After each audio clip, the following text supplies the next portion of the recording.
ಸ್ನೇಹಿತರೆ ನಮಸ್ಕಾರ. ಮತ್ತೊಂದು ವಿಡಿಯೋಗೆ ಸ್ವಾಗತ. ಇದೀಗ ತಾನೇ ಬಂದಿರುವಂತಹ ಮುಖ್ಯವಾದ ಮಾಹಿತಿ.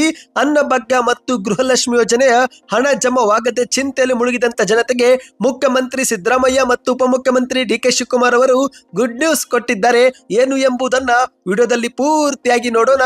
ಅದಕ್ಕಿಂತ ಮೊದಲು ನೀವು ನಮ್ಮ ಚಾನೆಲ್ಗೆ ಮೊದಲು ಬಾರಿ ಭೇಟಿ ಕೊಡ್ತಾ ಇದ್ರೆ ದಯವಿಟ್ಟು ಕೆಳಗೆ ಕಾಣುವ ಸಬ್ಸ್ಕ್ರೈಬ್ ಬಟನ್ ಕ್ಲಿಕ್ ಮಾಡಿ, ಪಕ್ಕದಲ್ಲಿ ಕಾಣಿಸುವ ಗಂಟೆ ಕೂಡ ಒತ್ತಿದ್ರೆ ರಾಜ್ಯದ ಮುಖ್ಯವಾದ ಮಾಹಿತಿಗಳು ನಿಮಗೆ ಸಿಗುತ್ತವೆ. ಈ ಒಂದು ವಿಡಿಯೋಗೆ ಲೈಕ್ ಮಾಡ್ತಾ ವಿಡಿಯೋನ ದಯವಿಟ್ಟು ಶೇರ್ ಮಾಡಿ. ಹೌದು ಸ್ನೇಹಿತರೆ, ಈಗಾಗಲೇ ನಿಮಗೆ ಗೊತ್ತಿರುವ ಹಾಗೆ ಅನ್ನಭಾಗ್ಯ ಮತ್ತು ಗೃಹಲಕ್ಷ್ಮಿ ಯೋಜನೆ ಹಣವು ಕಳೆದ 3 ತಿಂಗಳಿನಿಂದ ಫಲಾನುಭವಿಗಳ ಖಾತೆಗೆ ಜಮಾವಾಗಿಲ್ಲ. ಇದೇ ಒಂದು ವಿಚಾರಕ್ಕೆ ಸರ್ಕಾರದ ವಿರುದ್ಧ ರಾಜ್ಯಾದ್ಯಂತ ವ್ಯಾಪಕ ಆಕ್ರೋಶ ವ್ಯಕ್ತವಾಗಿದೆ. ಮತ್ತೊಂದೆಡೆಯಲ್ಲಿ ಬಿಜೆಪಿ ಜೆಡಿಎಸ್ನವರು ಇದನ್ನೇ ಅಸ್ತ್ರವನ್ನಾಗಿ ಮಾಡಿಕೊಂಡು ಕಾಂಗ್ರೆಸ್ ಸರ್ಕಾರದ ವಿರುದ್ಧ ವಾಗ್ದಾಳಿ ಮಾಡ್ತಿದ್ದಾರೆ.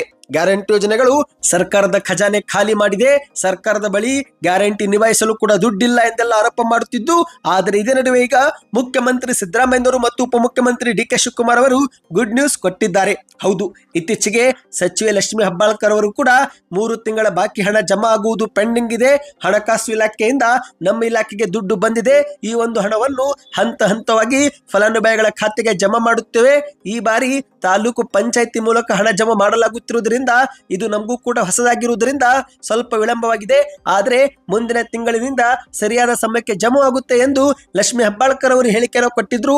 ಈಗ ಅದೇ ಬೆನ್ನಲ್ಲೇ ಉಪಮುಖ್ಯಮಂತ್ರಿ ಡಿ.ಕೆ. ಶಿವಕುಮಾರ್ ಮತ್ತು ಮುಖ್ಯಮಂತ್ರಿ ಸಿದ್ದರಾಮಯ್ಯನವರು ಕೂಡ ಗೃಹಲಕ್ಷ್ಮಿ ಯೋಜನೆ ಬಾಕಿ ಹಣ ಯಾವಾಗ ಜಮಾ ಆಗುತ್ತೆ ಅನ್ನೋ ಕುರಿತಂತೆ ಮಾಹಿತಿ ಕೊಟ್ಟಿದ್ದಾರೆ. ಹೌದು ಗೆಳೆಯರೆ, ಇಂದು ಮಾಧ್ಯಮದವರು ಬೆಂಗಳೂರಲ್ಲಿ ಉಪಮುಖ್ಯಮಂತ್ರಿ ಡಿ.ಕೆ. ಶಿವಕುಮಾರ್ ಅವರಿಗೆ ಅನ್ನಭಾಗ್ಯ ಮತ್ತು ಗೃಹಲಕ್ಷ್ಮಿ ಯೋಜನೆ ಹಣ ಜಮಾ ಆಗುತ್ತಿಲ್ಲ ಎಂದು ಕೇಳಿದ್ದಾರೆ.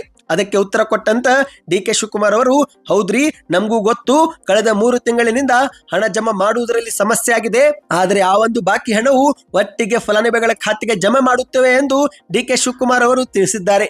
ಹೌದು, ಇಂದು ಬೆಂಗಳೂರಿನ HAL ಏರ್ಪೋರ್ಟ್ ನಲ್ಲಿ ಡಿ.ಕೆ. ಶಿವಕುಮಾರ್ ಅವರು ಅನ್ನಭಾಗ್ಯ ಮತ್ತು ಗೃಹಲಕ್ಷ್ಮಿ ಯೋಜನೆ ಹಣ ಜಮಾವಾಗದ ಕುರಿತಂತೆ ಪ್ರತಿಕ್ರಿಯೆ ಕೊಟ್ಟಿದ್ದಾರೆ. ನಮ್ಮ ಸರ್ಕಾರದಲ್ಲಿ ಯಾವುದೇ ಹಣಕಾಸಿನ ಸಮಸ್ಯೆ ಇಲ್ಲ, 2-3 ತಿಂಗಳಿನಿಂದ ಹಣ ಹಾಕುವುದು ವಿಳಂಬವಾಗಿದೆ, ನಮ್ಮ ಗ್ಯಾರಂಟಿ ಯೋಜನೆಗಳು ನಾವು ನಿಲ್ಲಿಸೋದಿಲ್ಲ, ಇದೇ ತಿಂಗಳು ಅನ್ನಭಾಗ್ಯ ಮತ್ತು ಗೃಹಲಕ್ಷ್ಮಿ ಯೋಜನೆ ಹಣ ಬಿಡುಗಡೆ ಮಾಡುತ್ತೇವೆ, ಒಟ್ಟಿಗೆ ಬಾಕಿ ಕಂತು 2-3 ತಿಂಗಳ ಹಣ ನೇರವಾಗಿಯೇ ಜಮಾ ಮಾಡುತ್ತೇವೆ ಎಂದು ಡಿ.ಕೆ. ಶಿವಕುಮಾರ್ ಅವರು ಹೇಳಿದ್ದಾರೆ. ವಿರೋಧ ಪಕ್ಷಗಳು ಮಾತ್ರ ನಮ್ಮ ವಿರುದ್ಧ ಮಾತನಾಡುತ್ತಿವೆ, ಜನರಿಗೆ ನಮ್ಮ ಸರ್ಕಾರದ ಮೇಲೆ ನಂಬಿಕೆ ಮತ್ತು ವಿಶ್ವಾಸವಿದೆ ಎಂದು ಡಿ.ಕೆ. ಶಿವಕುಮಾರ್ ಅವರು ತಿಳಿಸಿದ್ದಾರೆ. ಇನ್ನು ಇದೊಂದು ಕಡೆ ಆದ್ರೆ ಮತ್ತೊಂದೆಡೆಯಲ್ಲಿ ಮುಖ್ಯಮಂತ್ರಿ ಸಿದ್ದರಾಮಯ್ಯನವರು ಕೂಡ ಈ ಬಗ್ಗೆ ಹೇಳಿಕೆ ಕೊಟ್ಟಿದ್ದಾರೆ.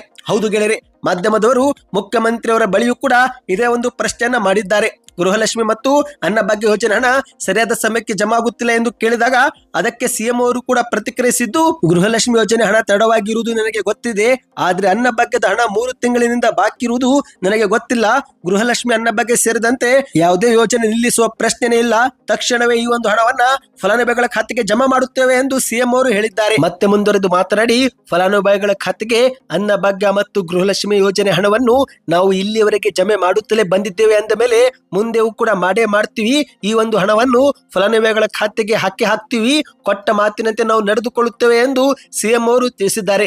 ಒಟ್ಟಿನಲ್ಲಿ ಸ್ನೇಹಿತರೆ, ಇದೇ ಒಂದು ತಿಂಗಳ ಅಂತ್ಯದಲ್ಲಿ ಫಲಾನುಭವಿಗಳ ಖಾತೆಗೆ ಅನ್ನಭಾಗ್ಯ ಮತ್ತು ಗೃಹಲಕ್ಷ್ಮಿ ಯೋಜನೆ ಹಣ ಜಮಾವಾಗಲಿದೆ. ಈ ಒಂದು ಮಾಹಿತಿ ನಿಮಗೆ ಇಷ್ಟವಾಗಿದ್ರೆ ಸೂಪರ್ ನ್ಯೂಸ್, ಗುಡ್ ನ್ಯೂಸ್ ಎಂದು ಕಮೆಂಟ್ ಮಾಡಿ. ಹೆಚ್ಚಿನ ಮಾಹಿತಿ ಪಡೆಯಲು ನಮ್ಮ ಚಾನಲ್ಗೆ ಸಬ್ಸ್ಕ್ರೈಬ್ ಮಾಡ್ತಾ ವಿಡಿಯೋಗೆ ದಯವಿಟ್ಟು ಲೈಕ್ ಮಾಡಿ ಮತ್ತು ವಿಡಿಯೋ ಶೇರ್ ಮಾಡಿ.